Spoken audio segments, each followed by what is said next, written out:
Hello, my dear students. Welcome to the third module of the chapter. We are not afraid to die if we can all be together.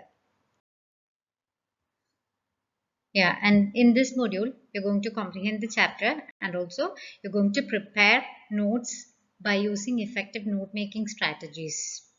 We'll learn the best note making strategies. Now, let's go back to our last class. What was the name of the narrator's ship?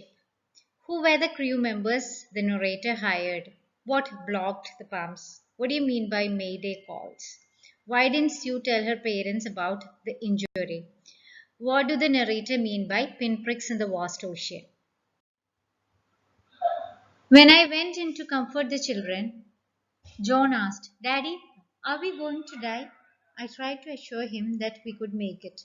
But Daddy, he went on, we aren't afraid of dying if we can all be together, you and Mummy, Sue and I. I could find no words with which to respond, but I left the children's cabin determined to fight the sea with everything I had. To protect the weakened starboard side, I decided to heave to, with the undamaged port hull facing the oncoming waves too, with the waves using an improvised sea anchor of heavy nylon rope and two 22-liter plastic barrels of paraffin. That evening, Mary and I sat together holding hands as the motion of the ship brought more and more water in through the broken planks. We both felt the end was near. But Wave Walker rode out the storm, and by the morning of January 6th, with the wind easing, I tried to get a reading on the sextant. Back in the chart room, I worked on wind speeds, changes of course, drift and current in an effort to calculate our position. The best I could determine was that we were somewhere in 150,000 kilometers of ocean looking for a 65-kilometer wide island. While I was thinking, Sue, moving painfully, joined me. The left side of her head was now very swollen and her blackened eyes narrowed to the slits. She gave me a card she had made. On the front, she had drawn caricatures of Mary and me with the words, Here are some funny people. Did they make you laugh? I laughed a lot as well. Inside was a message. Oh, how I love you both. So this card is to say thank you and let's hope for the best. Somehow we had to make it. I checked and rechecked my calculations. We had lost our main compass and I was using a spare which had not been corrected for a magnetic variation. I made an allowance for this and another estimate of the influence of the westerly current which flowed through this part of the Indian Ocean. About 2 p.m., I went on deck and asked Larry to steer a course of 185 degrees. If we were lucky, I told him with a conviction I did not feel, he could expect to see the island at about 5 p.m. Then, with a heavy heart, I went below, climbed on my bunk, and amazingly dozed off. When I woke up, it was 6 p.m. and growing dark. I knew we must have missed the island, and with the sail we had left, we couldn't hope to beat back to the westerly winds. At the moment, a tousled head appeared by my bunk. Can I have a hug? Jonathan asked. Sue was right behind him. Why, why am I getting a hug now? I asked. Because you're the best daddy in the whole world and the best captain, my son replied. Not today, John, I'm afraid.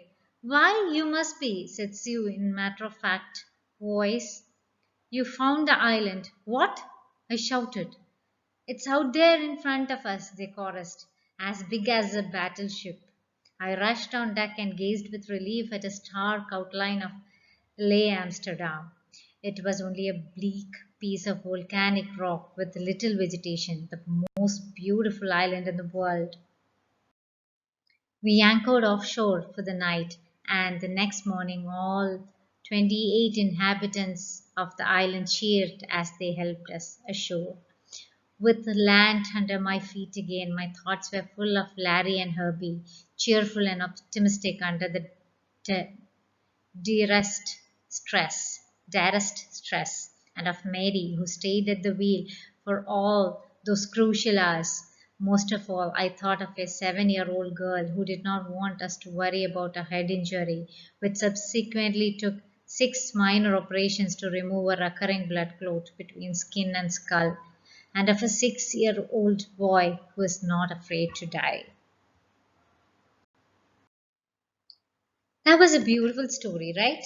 The ending was really beautiful. We feel the relief within us, isn't it? Now just let's read the summary. Now let's read the summary. When the narrator went to comfort his children, his son asked him whether they were going to die. He tried to assure him that they would make it. His son replied that they were not afraid to die till they all were together. This filled the narrator with a determination to fight back. He made efforts to protect the weakened starboard side. He used an improvised sea anchor made of heavy nylon rope and two 22-liter plastic barrels of paraffin. The same evening, the narrator and his wife sat holding hands and they believed that their end was near. The ship made it through the storm, and by the morning of January 6th, the narrator tried to get reading on the sextant. He worked with wind speeds, drift, and current and calculated their position. They were in 150,000 kilometers area of ocean looking for a 65-kilometer wide island. While the narrator was still thinking, his daughter Sue joined him and she was in pain. The left side of her head was so swollen and her blackened eyes had narrowed down to slits. She gave him a card which she had made herself. On the front of the card was a cartoon image of her parents with words written about them being funny people and how they made her laugh. On the side of the card, she told them how she loved them both and she thanked them. This made the narrator realize that they had to make it to the island. The narrator rechecked his calculations. They lost their main compass and were using the spare one, which was not corrected for magnetic variations. He estimated the influence of the westerly currents which flow through the Indian Ocean. Around 2 p.m., he went on deck and asked Larry to steer the wheel to 185 degrees. He felt if they were lucky, they would see the island by 5 p.m. Then he went below and slept. He woke up around 6 p.m. and it was dark outside. He thought that they might have missed the island. He started worrying about how they would tackle the westerly wind more, as the ship was incapable to sail more. His son came and asked him for a hug. His daughter followed. He asked that why was he getting a hug. His son replied that he was the best daddy in the world and also called him the best captain. The narrator replied that he was afraid. He said that he was afraid that he was not a good captain. Sue told him then that they had found the island, which was as big as a battleship. The narrator rushed to the deck and gave a sigh of relief. They could see the complete outline of Lake Amsterdam. That was There was a bleak piece of volcanic rock in front of them. It had little vegetation. It was the most beautiful island in the world.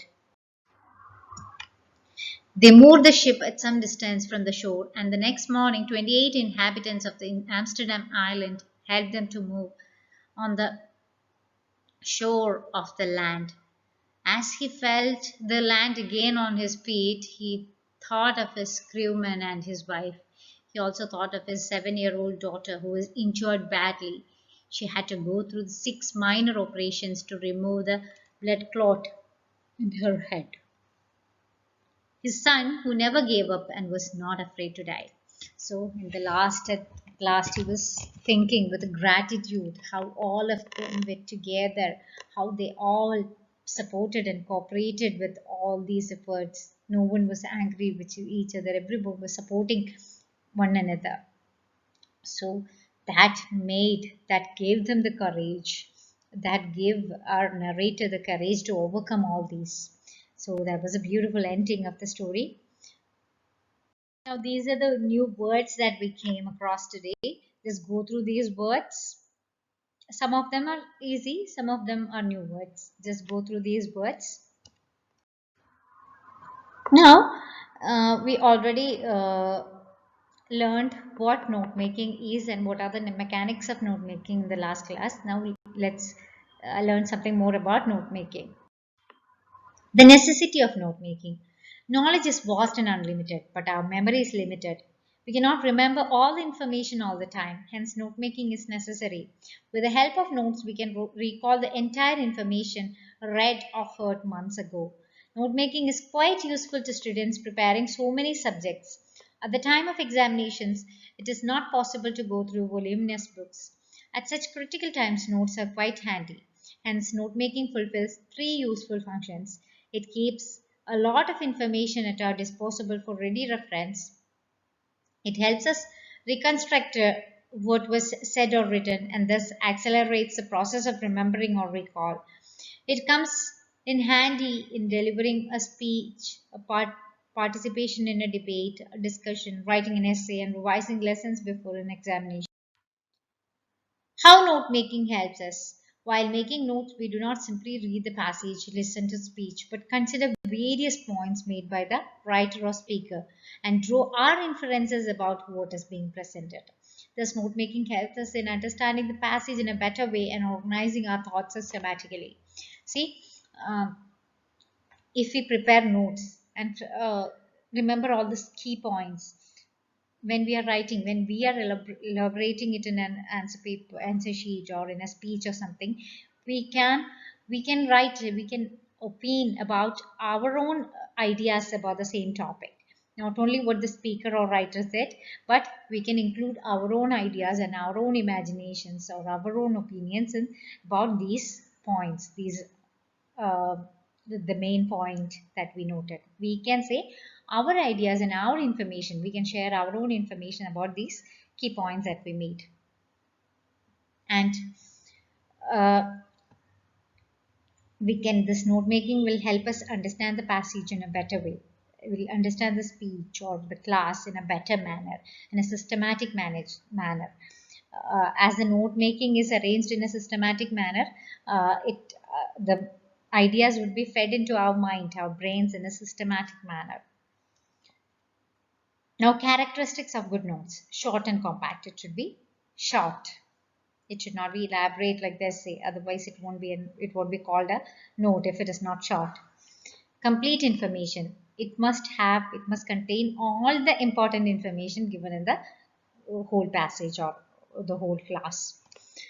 Now it should be logical. They must be presented in a logical order. It should have a correct order. The beginning first, then the merits, the demerits, the main ideas, the ending. It should be arranged in that order. We should not write the ending first and the beginning last.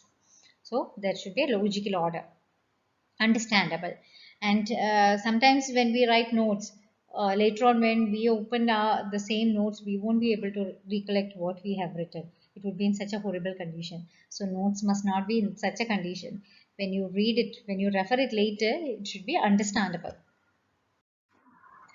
Now these are some of the symbols and abbreviations we can use in our notes. Just go through these symbols and abbreviations. These are contractions, means small, the words being made short. Now, the important steps in note making are: read the given text carefully, underline all important information in the text, read the passage asking yourself questions and answering them as you read. So, first you read the text very carefully, then while you're reading, underline all the important information that you find in the passage. Then read it once again and ask yourself the questions, such as, for example, what was the passage about? So you'll write the main idea of the passage like that. Make questions and try answering them. With the help of the answers, note down the main points. With the help of the answers that you get for your questions, note down the main points. And while you're making notes, use abbreviations, acronyms, combine 2 or 3 related ideas together, etc. And then what you have to do while making notes, another important point is you have to provide headings, subheadings, numbering the points, all these things. Maybe first you would have a main heading. and under that main heading some subheadings will be there. The subheadings will have 2 or 3 points in it, so number the points like that. It should be in a correct order, in systematically it should be arranged. Now this is your TMLA. Read this passage and make notes. Refer to this. You have to make the notes according to these instructions. That's all. Thank you. Thank you for listening. Bye bye. Take care.